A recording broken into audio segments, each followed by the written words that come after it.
The only bad thing about this last 30 seconds is TJ has editorial power, so he's just going to edit that out because otherwise that'd be really good. I'm currently reading at a kindergarten level.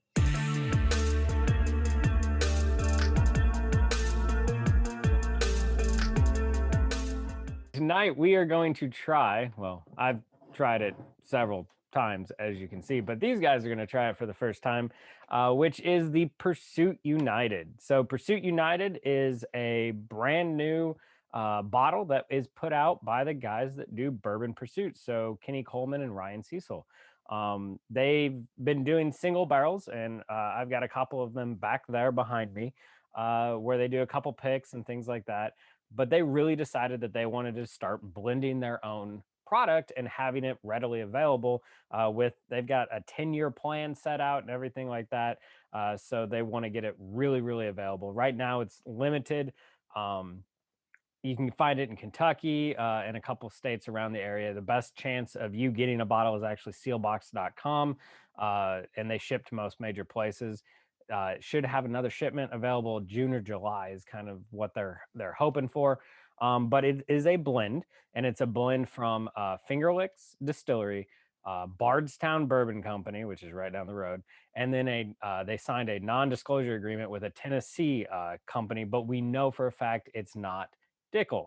So that really brings it down to some people have thought maybe Jack Daniel, but it probably isn't. So the biggest guess out there is kind of Chattanooga might be who they did it with. Why you wouldn't want to get partnered with Bourbon Pursuit and put your name on the bottle, I don't know. Because this bottle has gotten a lot of good press. So we'll see what these guys think about it. So quick side note, given the state of that bottle, I feel like you officially went past tried it to like fully drinking. Like at this point, you're like, hey, I've tried it. There's 2 pours left. Like at that point, sir, you've been officially drinking. I will say this is the first bottle I've opened in a long, long time because anytime I get a new bottle like that night, I pretty much open it up and want to try it. This one I went back for like 3 pours that night. I just enjoyed it that much. It hits my flavor profile and my palate like perfect. So we also know TJ has self-control issues. Good stuff. Yes. Yeah. So and honestly, great color on this. If you look at it, it's dark. It looks aged. Hints of red there kind of make me think we're right in that light copper color range. So just from a visual standpoint, has a good bourbon appeal. Yeah, and it's a 4 to 5 year old product. It's non-age stated, but we know from what they've said in the press release is about 4 to 5 years. It's got a wheated bourbon in it and a high rye bourbon in it to mellow each other out. And yeah, I mean, the nose is great for me. You get butterscotch, you get caramel, you get some red fruit on there too. Like I smell this and I just instantly think bourbon. Like it's just got everything you would want. Yeah, for me, the butterscotch is probably the most pronounced on the nose for me. But sorry, Charlie, go ahead. Yep, no, you're good. Yeah, the butterscotch, vanilla. Get definitely some of that fruit, whether it's an apple or a pear. I think it smells like some of the other American whiskeys that we've had, not necessarily just the bourbons. The piece that I'm on the nose is the most interesting that I'm picking up, and it comes after that initial wave of aroma. Is a green tea or just a black tea almost, a note at the end of it. And I got that note recently on another bourbon. I can't think of it off the top of my head right now, but it's not something that I get regularly. So that's what kind of stood out to me. Yeah. And then on the palate, I get caramel, brown sugar, but I get towards the end of the palate, which is interesting, a little bit of ginger, kind of going maybe back to that tea note that you're talking about. So I get a little like it really does start to taste a little bit like a bit of a green tea or black tea or something like that. All right, Brian's got nothing. So TJ, you talked about the green tea note. I think that does carry over into or ginger, maybe that does carry over to the end of the palate for me. Getting a little bit of like toasted graham cracker on the front side, in addition to some of that the caramel. Yeah, and so you really get kind of like this herbal sweet balance in here with this a little bit.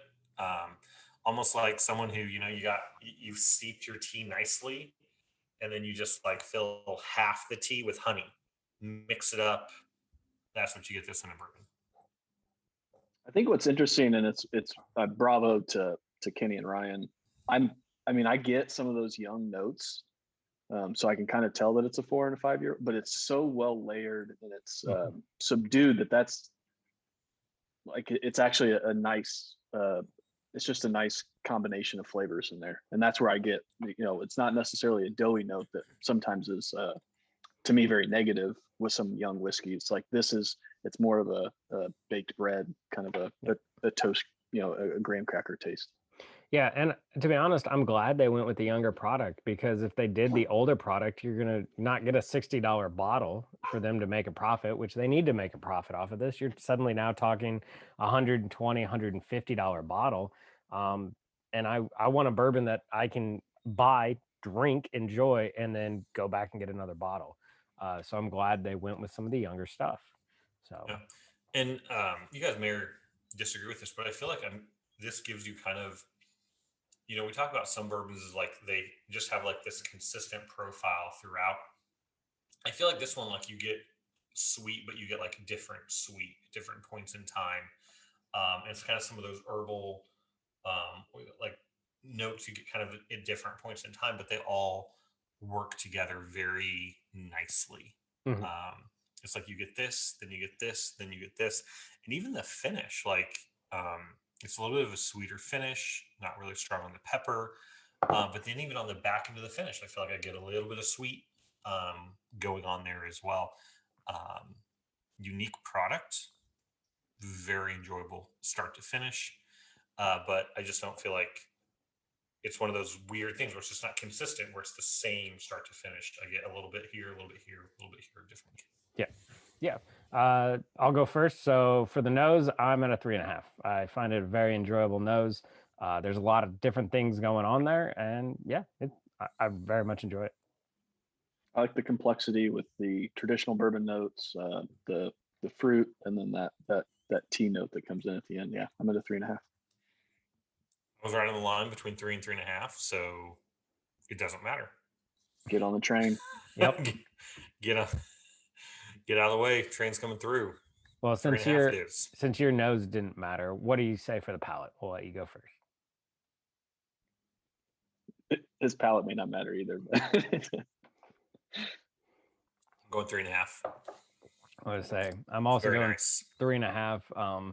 I really like sweet stuff, and this is definitely a very sweet bourbon, but it's also got the rye notes in there.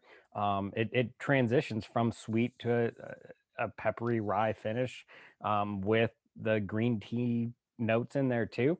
So yeah, definitely a 3.5 for me. I'll join 3.5. It's a good finish, which we would normally rate at a 3, but there's those couple notes in there that kind of put it up above, with it finishing on a sweet note. Definitely has multiple dimensions to it. Definitely not good enough to be a 4, but a solid 3.5. Do it, Charlie. You know you want Yeah. to. I know you do. I just don't have the heart to. No, I think I'm in a 3. Like I do like it. I just look for a little bit more. TJ just died inside. Maybe a little bit longer lasting. I mean, that's not bad. A 3's not bad. I just think it takes a little step back from the rest of it, from the nose, from the palate. Mm-hmm. You have the power again, Brian. I do. Why he's Man, going. I just want to wield that power and just. He's choosing sides. Is all he's doing. The uniqueness of the finish and how it is layered, I feel like makes up for the lack of maybe length that you get on this finish. So I'm at a 3.5 on the finish, just because I feel like the finish on this just has a unique layer of, I get like my pepper, I feel like strong at the start. Then I get a little sweet, I get a little pepper, and then it just finishes off. It lingers sweet. Once again, in a shorter condensed time frame, but that unique layered approach here makes it 3.5 for me. Sounds good. Like that. All right. So overall, what are you gonna do? You're gonna, just have it at the bar when you see it. You're gonna buy it if you see it on the shelf. Or you're gonna kind of hunt for it, try to find it yourself. I think at this price point, this makes a really interesting daily drinker. As soon as it becomes obviously more readily available. So I unfortunately passed on this, and then it was sold out before TJ gave me his rave reviews. So I was a bit disappointed I missed out. I will not make that same mistake twice. So I'm definitely at a buy. If you can get this for $60, this is a phenomenal $60 buy.